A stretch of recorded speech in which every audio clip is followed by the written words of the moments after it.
4x ꯐꯥꯎ ꯆꯥꯅꯔꯦ ꯅꯪꯅ 2xꯗ ꯀꯩ ꯆꯥꯅꯔꯤꯒꯦ ꯀꯩ ꯆꯥꯅꯔꯤꯒꯦ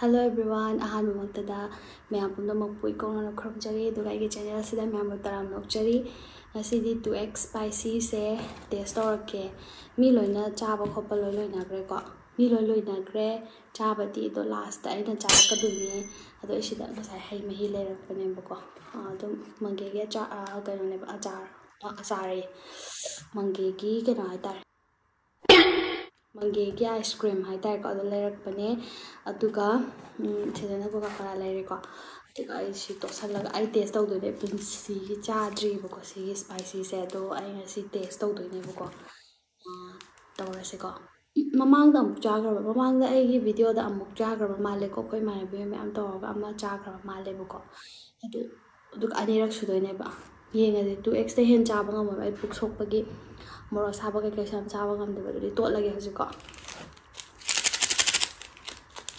Siyang haton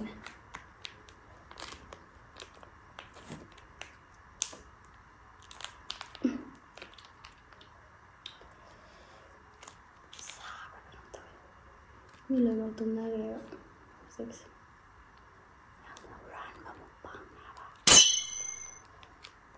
Mamangda akoina mamangki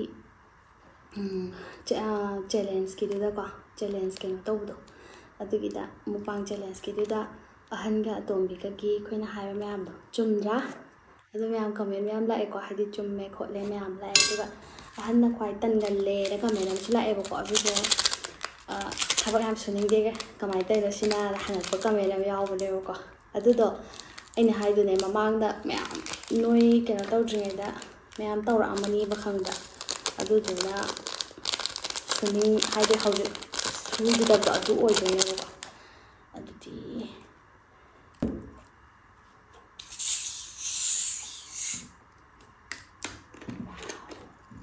khangde ai morok sabadi yam chabadi adabane ba ko do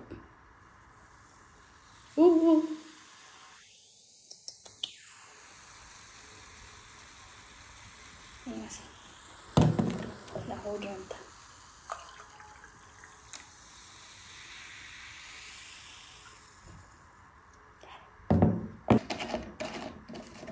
Ising glass am julai jari ko. Chaw. Don't kaya get it.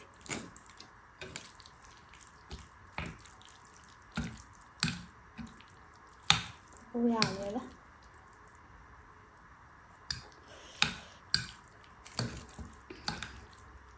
How do what they amandra? Sado do sino. Wow, murong agtan haba. Me music 4x pau sana gramida. Aina 2x ida. Sado ro bani ngai lai sei ko. Pakte nam taram. Comment. Pakte nam dia me 4x pau sana re 2x da. Kai sana ri ki. Kai sana ri. Tole, haurage. Sanom bi tawdori.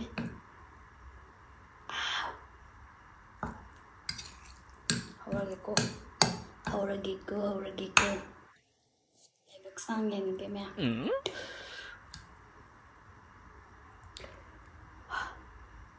Ai chaba ngam gane. Haurage.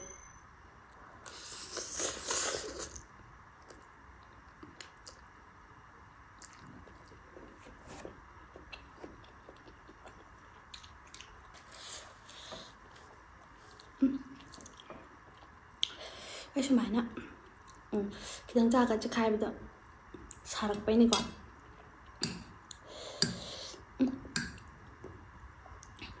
ꯐꯖꯔꯦ ꯁꯤꯗꯤ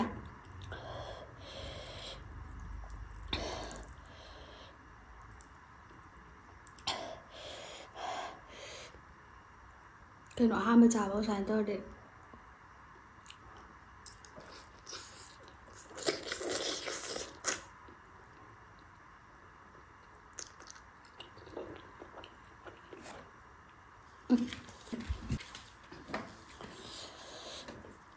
ꯀꯣꯏꯆꯦꯟ ꯆꯦꯜꯂ ꯆꯥꯔꯦ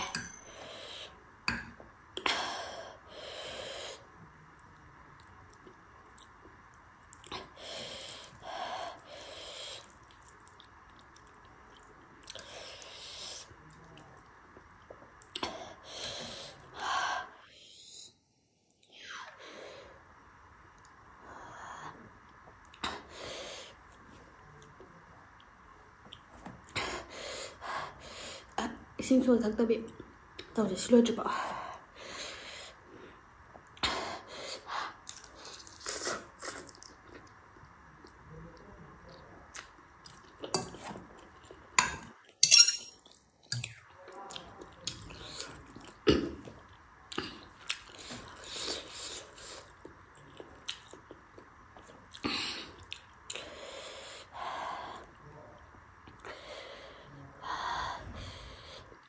ꯂꯣꯏꯕ ꯉꯝꯕ꯭ꯔꯥ ꯌꯦꯡꯁꯦ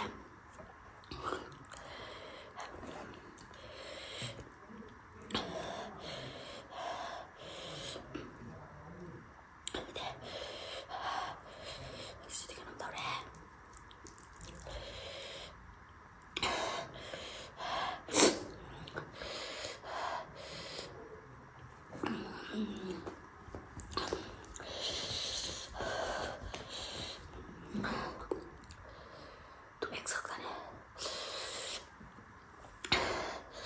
two X ꯈꯛꯇꯅꯤꯀꯣ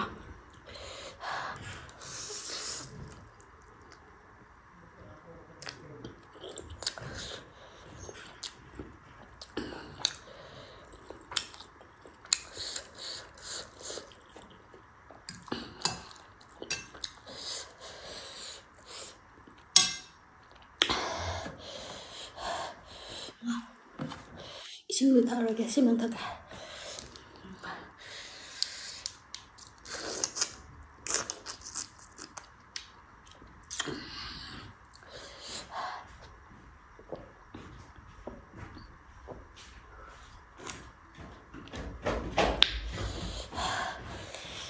아부아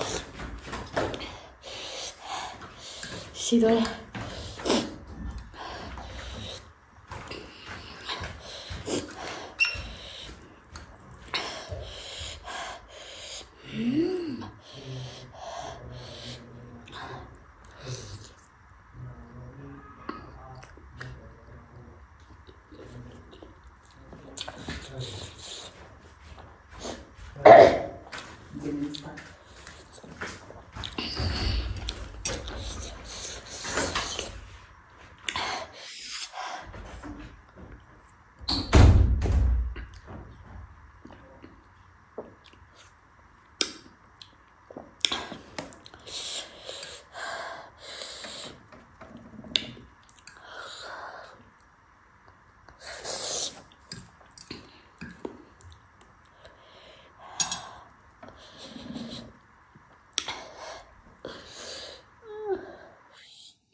ꯂꯣꯏꯕꯕꯨ ꯉꯝꯗꯣꯔꯤꯕ ꯁꯤꯕꯣ ꯊꯥꯖꯗ꯭ꯔꯦ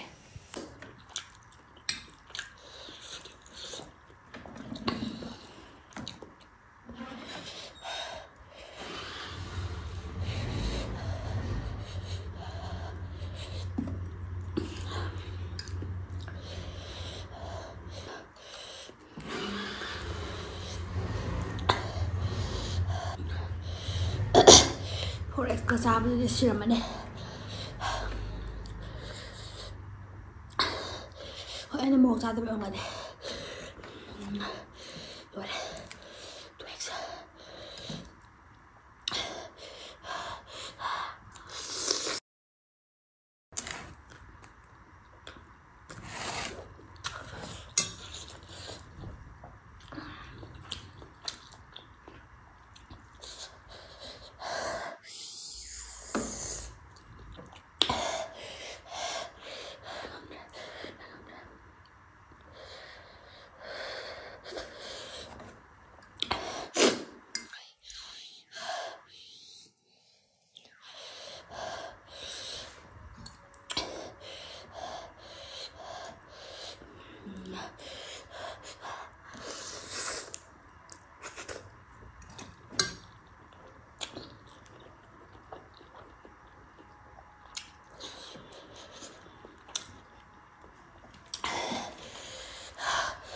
이마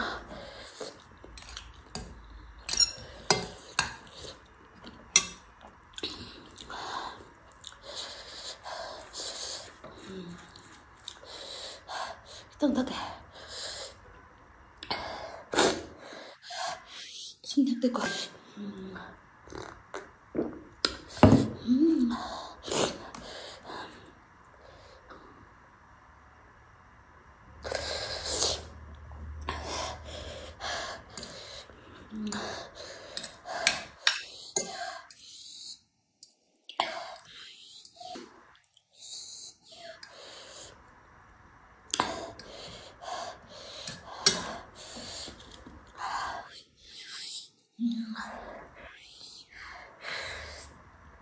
남자 또 해.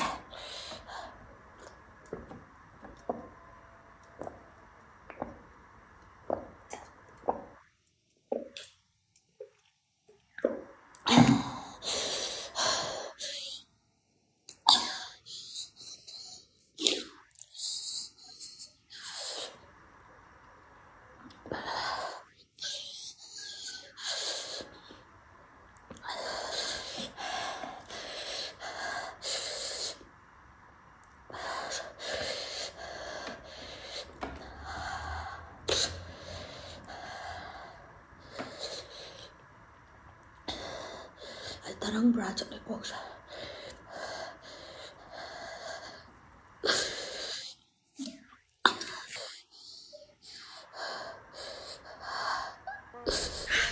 你别笑。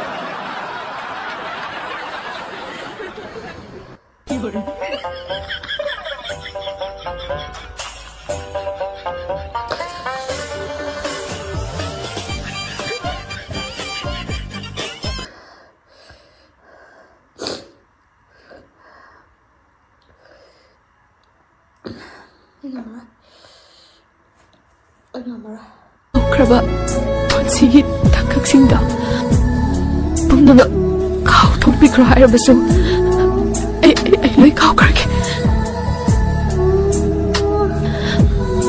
ꯑꯗꯨꯕꯨ ꯑꯩꯒꯤ ꯊꯃꯣꯏ ꯅꯨꯡꯁꯤꯗ ꯍꯥꯞꯇꯨꯅ ꯂꯩꯈ꯭ꯔꯕ ꯅꯨꯡꯁꯤꯕꯁꯤꯗꯤ ꯃꯄꯣꯛꯁꯤꯃꯒꯤ ꯀꯣꯛꯄ ꯉꯝꯗꯕ ꯑꯣꯏꯖꯔꯒꯦ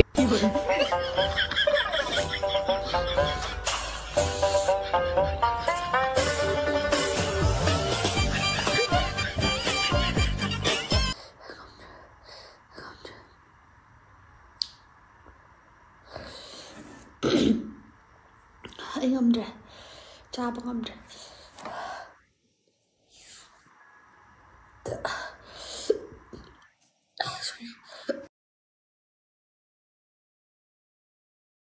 ꯑꯩ ꯇꯪꯈꯥꯏꯐꯥꯎꯗꯤ ꯆꯥꯔꯦ ꯑꯗꯣ ꯑꯩꯁꯦ ꯆꯥꯕ ꯉꯝꯗ꯭ꯔꯦ ꯂꯣꯏꯁꯤꯜꯂꯒꯦ ngâm wow ngang ngâm sợ nên là tôi đi mẹ video cho mà tăng phải được sao là ghét nữa tutorial khắc chú thắc khi bên này na nushire na ko nushire ge ado ma'am adom yang bio duga tammo duga na situm saro ko duga aisu mathang kai mukbang tawrauke haibado comment haibiramo mukbang tawrake challenge kumbo arsu any ko na pangjan gre challenge kumbo arsu tawrake do moro sabale di ampang cha bangam de ko tuna 2x to both mind tawra sinadi ai atai di thaja de do ai dum ngamadi try tawrake ngasi ding ngam khang sa sa bai ko si lotion gi bam ti ai ba ko to ai ngam roi ai to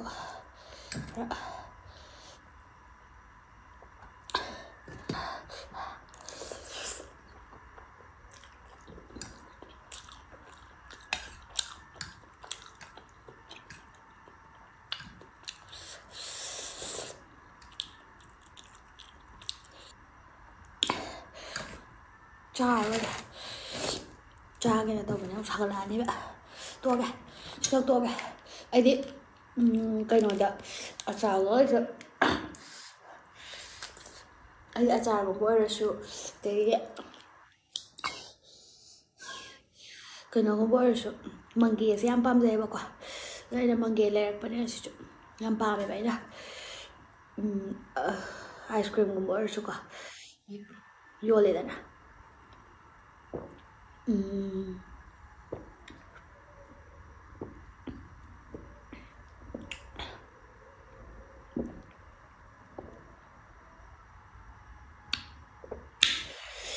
wow mà nè em bảo vậy thì chỗ được ạ thắc mắc rồi tăng thơ ạ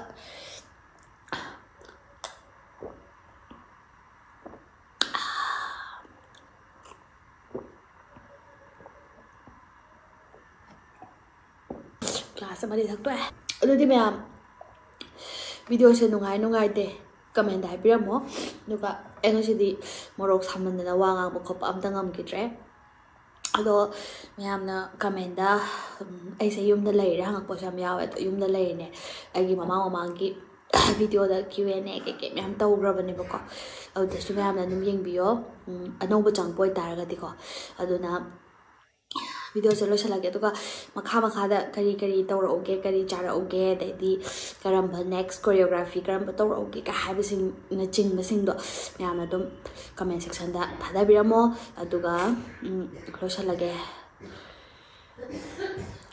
koma jo lo kora loisalage mayam ngasi di bye bye ai su pukchak pana lore bye bye see you on next video.